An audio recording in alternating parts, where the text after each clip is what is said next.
Good morning, good evening, and good afternoon, lovely people, depending on where you are watching us from this beautiful world of ours. Today is a very special day because Good morning, good evening. Wrapping up season 6. I can't believe it. There's been 6 years of incredible stories, of amazing guests, and I have always a super special guest for the last episode. And today that is Sylvia Wolfer. Sylvia, welcome. And thank you so much for getting up extremely early this morning to be with us. Please introduce yourself to our audience. Welcome. Thank you so much, Mary, for having me on the show. I'm really honored to be the last guest of the season. So yes, it's early for me. I'm in Cambodia right now. It's 6:30 a.m., but it's a pleasure to be here with you. So yeah, I'm Sylvia, and basically I work in the grief space because grief has been a thread throughout my life. I've lost nearly all my family from the age of 7 up until a few years ago. So that includes both my parents and two brothers. We were a family of 6, and it's only my brother now, my younger brother, and myself left. And this has led me to end up working in the grief space, not by choice at the beginning, because as you would know, it is not always easy to work in that space, but almost as a calling and a mission. And so now I'm trying to share my experience to help other people go through that very disorienting episode in life, which basically no one is spared of. Yeah. Wow, thank you. Thank you so much for not only being here, but also you and I had a bit of a catch up behind the scenes before we came live a couple of days ago. And I just knew instantly, I've been waiting for this one final guest that I felt in my heart was perfect to wrap up season 6 with. And I remember when you said, I'd love to speak on Unsilence Grief, I'm like, it's you who I've been waiting for. I had this moment of, oh my God, it is so perfect, because it is not just that your story goes really deep, it is what you do with it that really touched me so deeply, because I usually don't ask a woman her age, but in your case, do you mind sharing how old you are? Yes, of course. Yeah, yes, I'm 46. So my dad died when I was 7. My Mm, younger brother, who was 16, died when I was 17. And yeah. my older brother died at the same age as my dad, believe it or not, just before lockdown when I was 14. And my mom died when I was 43, just a few years ago. So Yeah. it's really been throughout my life. And you know where you always feel like this can't be like this. Mm, This is the wrong movie. It cannot happen again. What is that? Mm. yeah. I can very much relate to that feeling.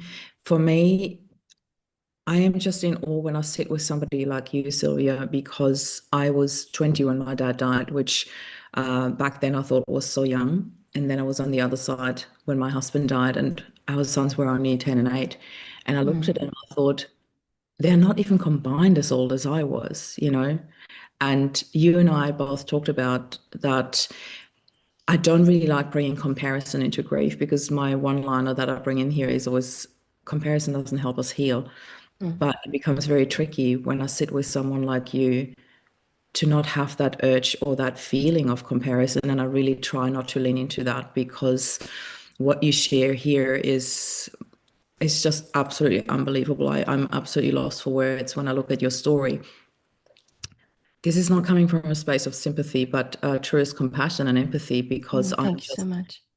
absolutely in awe of what you have created with that. And we get to that point. I can't wait to share what you've actually created with it. But before we do, can you lean into your story a little bit? Because this must have been absolutely tremendous for you, starting your journey into grief at such a tender age of 7 years old.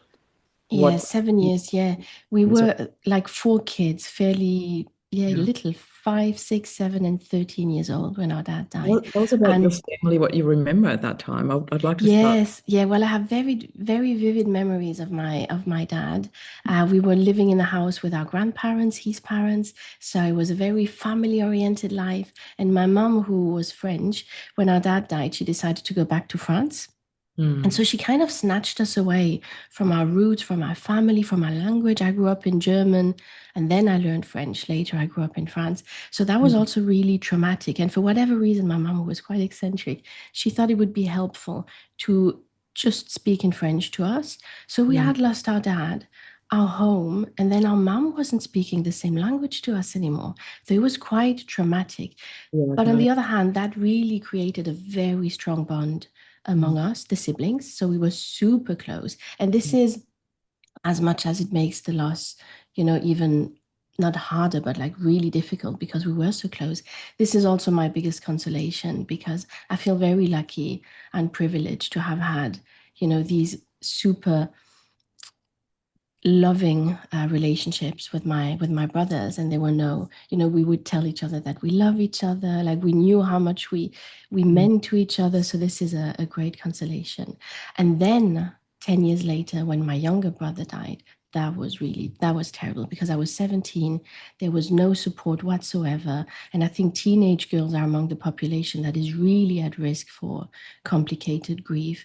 And this was just horrendous, and this really left a trauma. I don't think I will ever suffer as much as I did when my younger brother died. um, and then fast forwards after, my older brother passed. So they both died brutally, like suddenly on the road, in road accidents. So it was also that shock. Yeah. And then when my older brother died the same way, it was just literally unbelievable. You feel like this cannot be, not Yeah. again. This that God picked the wrong family. What's happening here?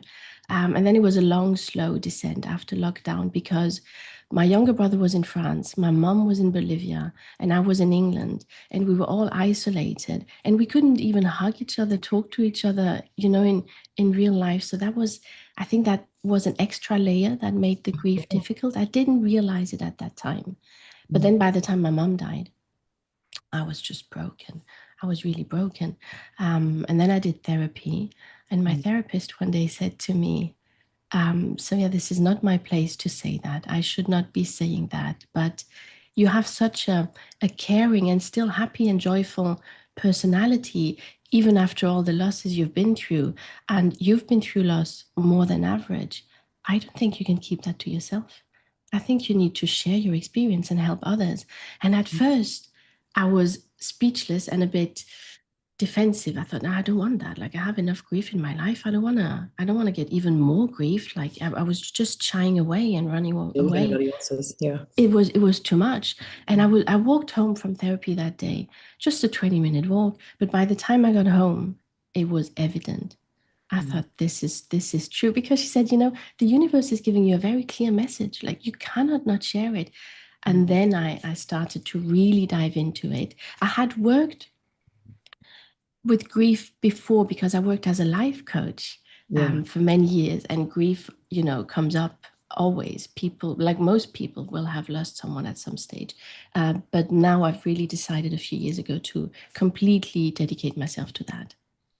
I need to ask you this because first of all, it's incredible that this was your calling, but also not hearing that calling at first and then being told by somebody who's like, it's not my position, but I'd suggest that. And then you have this 20-minute walk into your calling, basically, where all these downloads are coming to you. This is just an incredible way of meeting your destiny, your future, whatever you might call it in your language.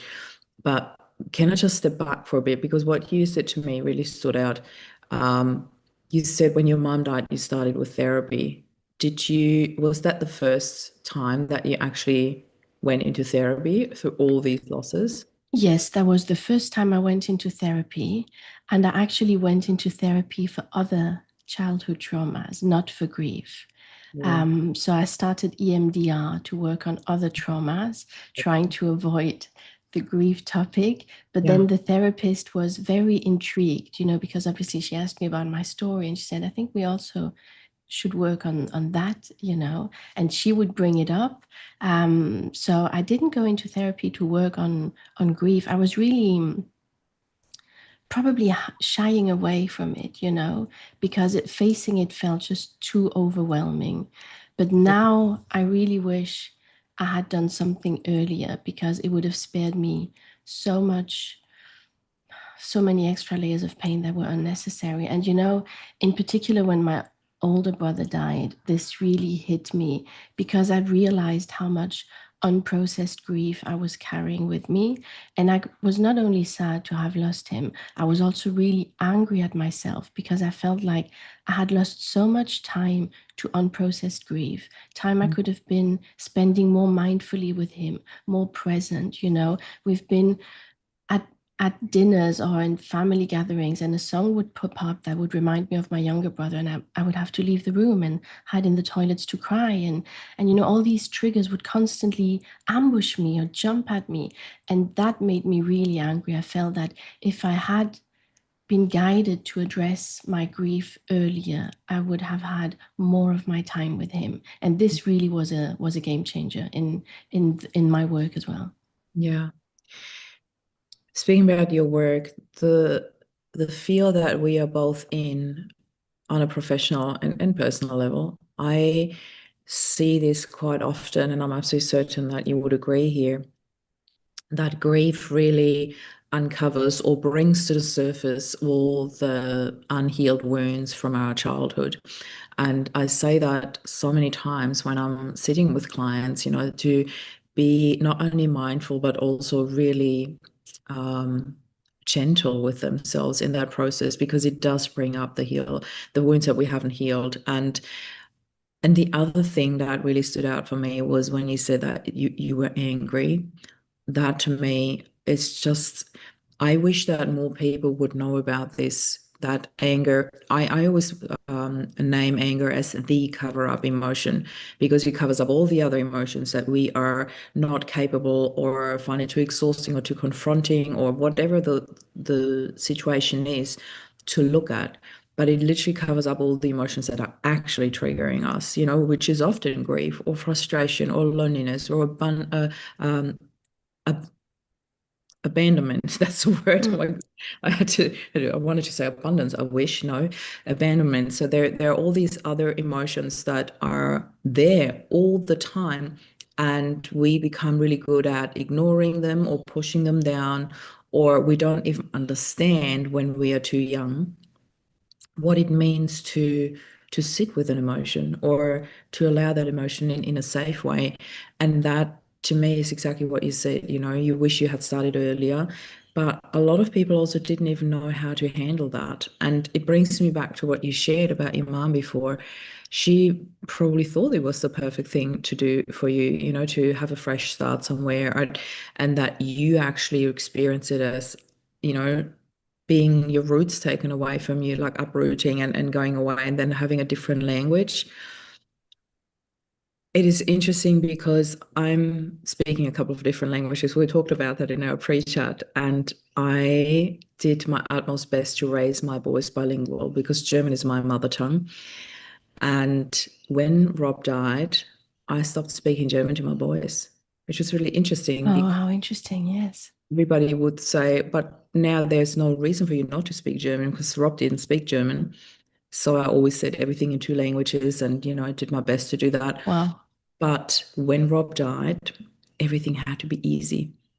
Yeah, And easy was English, full stop. It was my emotional language. It was their mother tongue, basically. So I stopped speaking German to them. that is And I so interesting. took it back up when we started traveling. But bringing it back to you, with the age when you started therapy, so you were late 30s, early Yes. 40s? Yeah. Yeah, late 30s. I find it remarkable, and I often think everything happens in divine timing, but I also understand you looking back thinking, why did I not do this earlier? Can you share a little bit about EMDR? Because I love it. I find it such a perfect method in grief. And I always forget what the R stands for. Eye movement, desensitization. I never get this word out properly. Yeah, desensitization, it's Desensitization. complicated. My God. Reprogramming. So you Yes. basically reprogram. Yeah, so like I said, I wasn't going into EMDR for grief, but it is very helpful for traumatic events, Mhm. more for one-offs than ongoing traumatic events. Yeah. And it's basically an eye movement desensitization reprogrammation, Mm. which sounds bonkers. And the woman who found it, who invented it, Francine Shapiro, it took her years to be accepted in the scientific community because most scientists would say this is placebo. This is placebo. So you basically move your eyes. So you recall a traumatic event, and then you keep recalling it as you move your eyes side by side, or there some therapists use tapping as well. And then you kind of desensitize with cues from the therapist, and you gauge, you rate the intensity of the recalling of the memory at the beginning, and then you do that at the end as well. And within one session, it can drop dramatically. It's really unbelievable. It's incredible, and it has a ripple effect on so many things in life.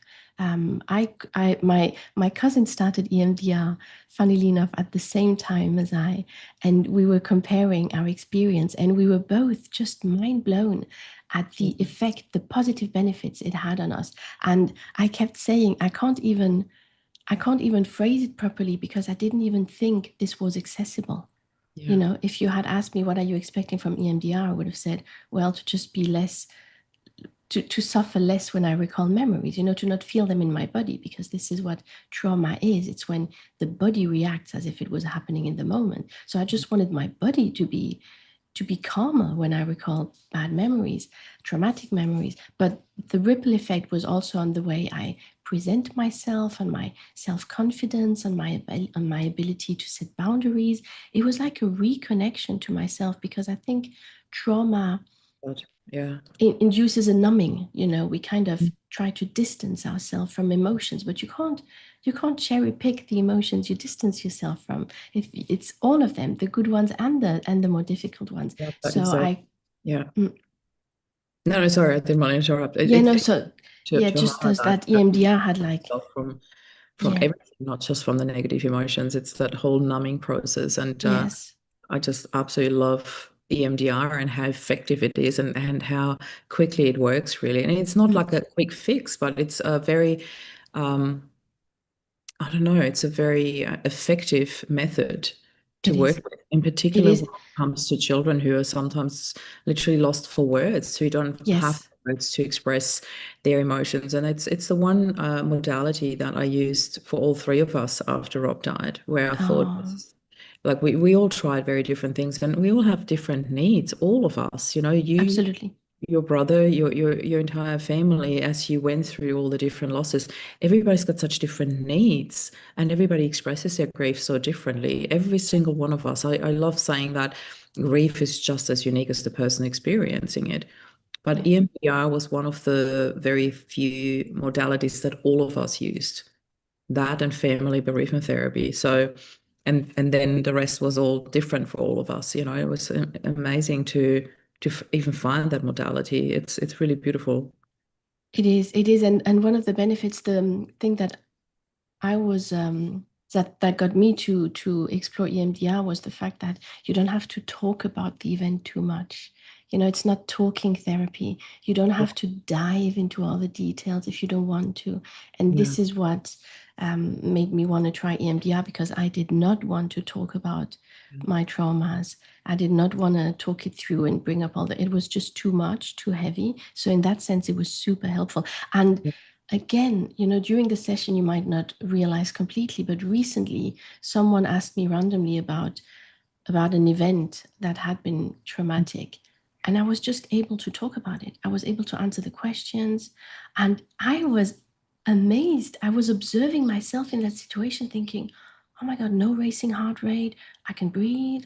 I'm like, I'm not panicking. I'm just talking, answering questions. I texted my therapist saying, this is unbelievable. You know, so the effect is really, for some people, like you say, maybe not for everyone, but I recommend it a lot as well. Mm. yeah, To my absolutely. clients as well. Mm. Yeah, Yeah. likewise.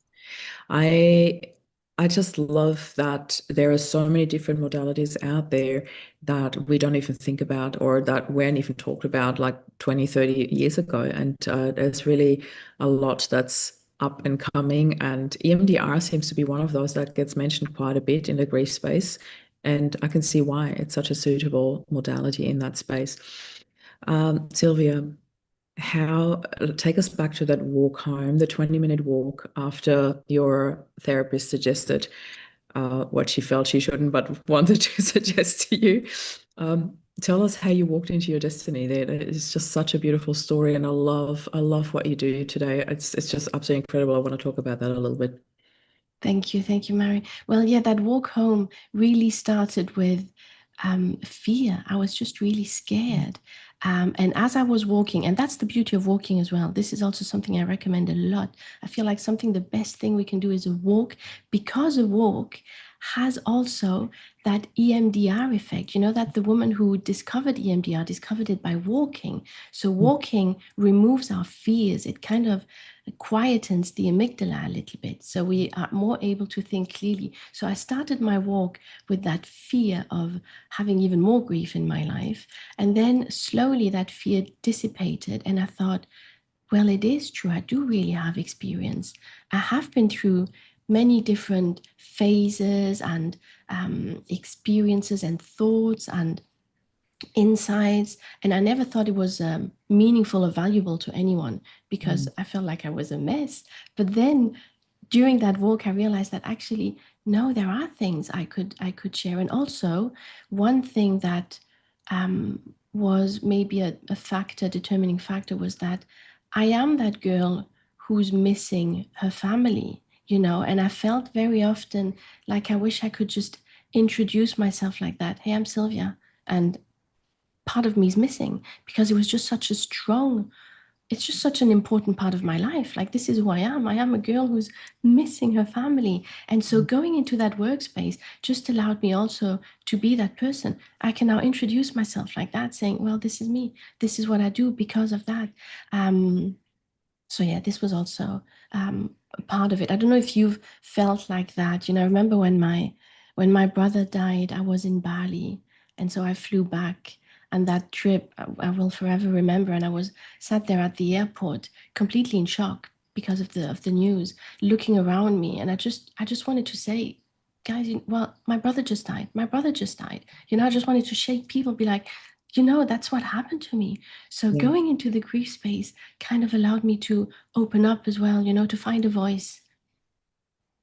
I find this so beautiful because I have a lot of mini memories of that, of wanting people to know that Rob died, and I guess it was the same thing with my dad, but, it's so many years ago for me now. And it's so beautiful that we're having this conversation today because 2 days ago, my dad would have turned 80. And Mm, I did not expect to be that emotional. It mm, really surprised me how teary I became that day. And I think there were quite a few different layers that added to that. Firstly, my mom is visiting at the moment. She's from Austria and she's staying with us over Christmas. So having her here and celebrating my dad's birthday with her definitely added to the emotional pile. And I took her to a really beautiful hotel overlooking the ocean, and we mm, ordered dinner. And there, it was such a quiet night. There was only two other tables there. It's quite big. There's like, way over 100 tables and only two other tables. And you wouldn't believe that both of them were celebrating a birthday. So as we ordered our food, we heard happy birthday, and we just looked at each other like, what wow. on earth?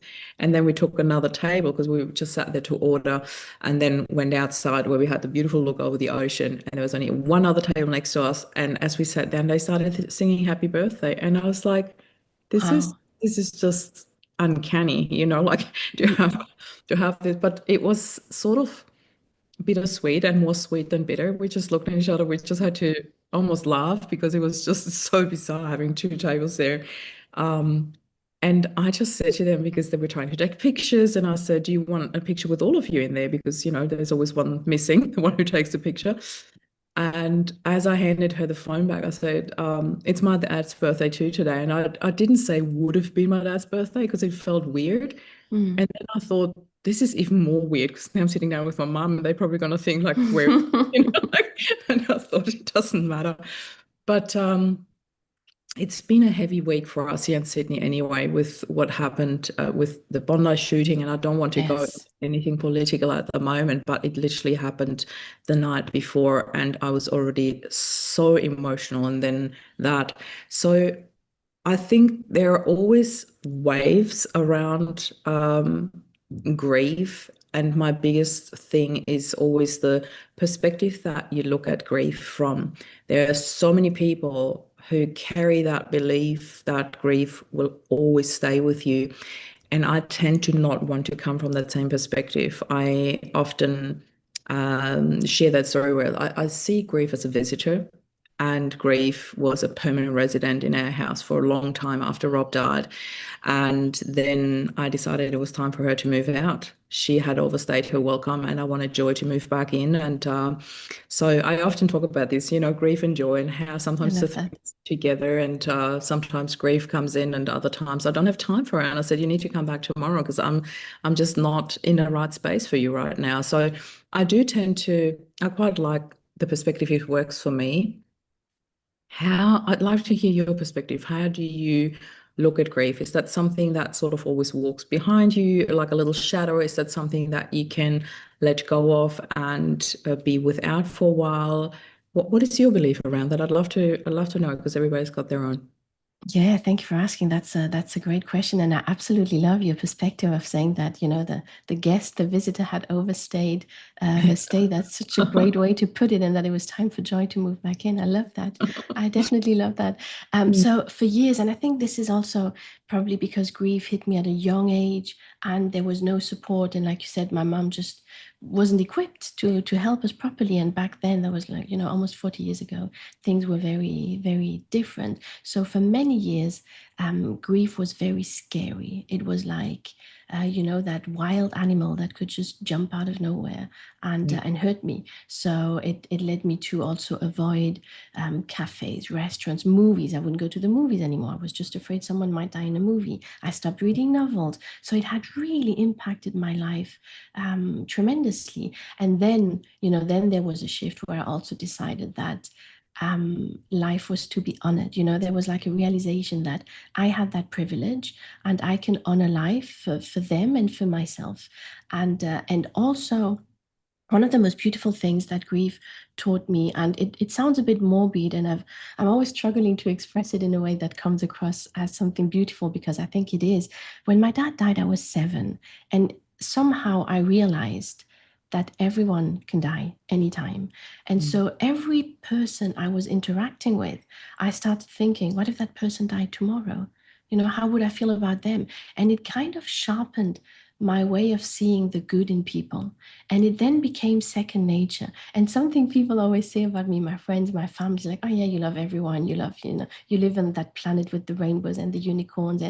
But I think it's really what my dad's legacy to teach me to see the good in people with that thought that everyone can die at any time. And if they did die tomorrow, what would how would I remember them? So that's one way grief has, brought really beauty into my life.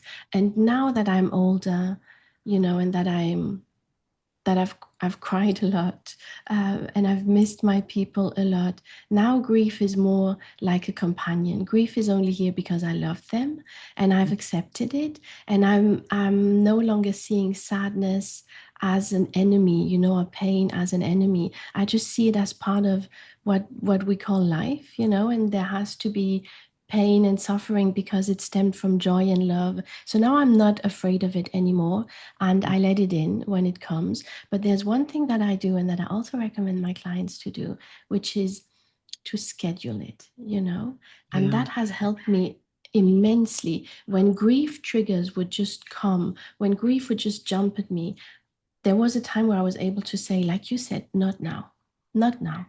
I'm not ignoring you.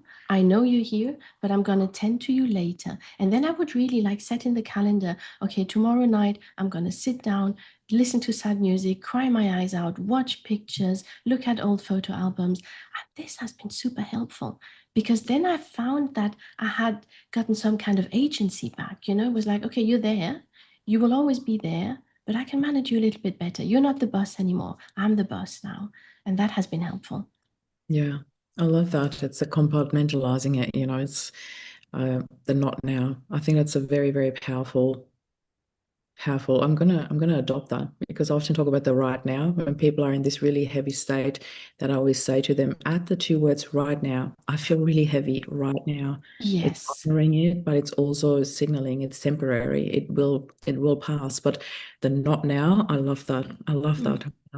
Add that. And yeah, and I find it helpful, also for any situation, really, not just grief, but any difficult situation like anxiety or fears, or, to just say, I see you. An emotional understanding and investigation is also a big part of my work. And you were Yeah. mentioning that earlier, that sometimes children don't know how to express them. And I think many adults also are a bit lost when it comes to emotion.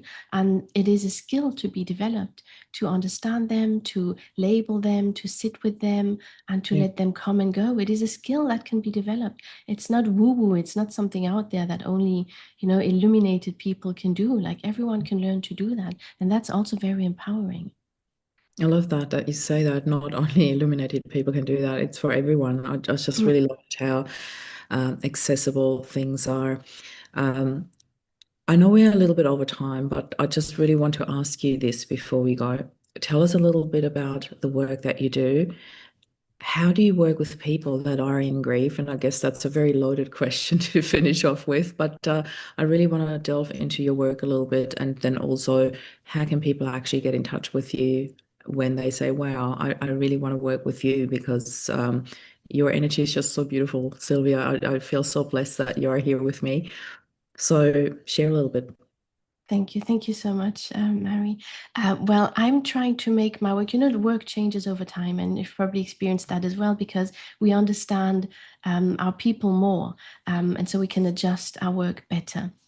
And so, what I'm trying to do now is to really make it accessible to as many people as possible. So, I have a lot of free resources, guided meditations on YouTube and Apple Podcasts, blog articles I write for other newspaper, so that really anyone can have access to some of my work. And then I have digital online courses, a library with courses about grief triggers, about what's going on in the brain. I called it No, You're Not Crazy because that's how we feel when we grieve. We're like, am I losing my mind?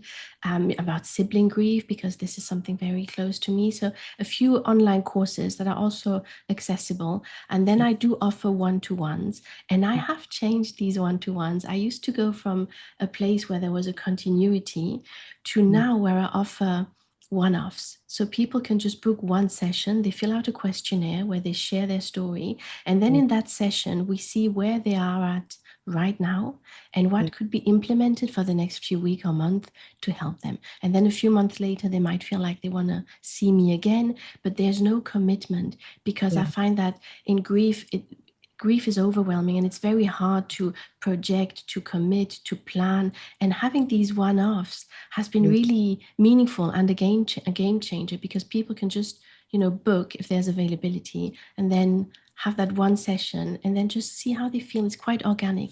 So I've been really enjoying this type of work more. I absolutely love that. And for anybody listening to this, we will be sharing all the links where and how you can connect with Sylvia and how you can read more about her work and find out about the courses. So, as this is live right now, if you're watching live, you won't see it in the show notes yet, but when you come back in the next half an hour, we'll have all the links in there where you can connect with Sylvia. I could have not wished for a more beautiful and genuine guest to finish off this incredible season with. Season six has been such a game changer on so many levels in my personal life, here with our podcast guests. And I'm just so honored that our paths have crossed, Sylvia. And I'm absolutely certain this is not the last time that I'm speaking with you. I'd love to have you back in 2026 and see what's been going on in your life. And if you could leave our listeners just with one thought, maybe to wrap up the year or something for 2026, whatever it is that speaks to you, whatever download comes to you right now, because I am putting you on the spot. What is it that you would like to take for them to take away from this? Yeah, conversation. well, first of all, Mary, I want to really thank you for having me on the show. I connected with you Um, because I love the work you do. I love how you bring joy, in that grief space that is quite difficult. And I really felt that we would have a wonderful connection and conversation because I look up to you and I admire the work you do. And thank you so much for doing what you do. I look at And you to eye level, like seriously, you are so incredible. I love the work that you do. So please wrap us up. Thank Thank you. you. So one thing I would like to share with the audience is that when the heart and the soul are too overwhelmed, tend to your body. Our body is our home, and sometimes we have no idea what's going to be helpful, but what will be helpful is to look after the body, hydrate, eat proper meals, try to have a bedtime routine, even though sleep is sometimes very difficult. Go out and get daylight, walk a bit, breathe, tend to your body, and you will be amazed at the benefits.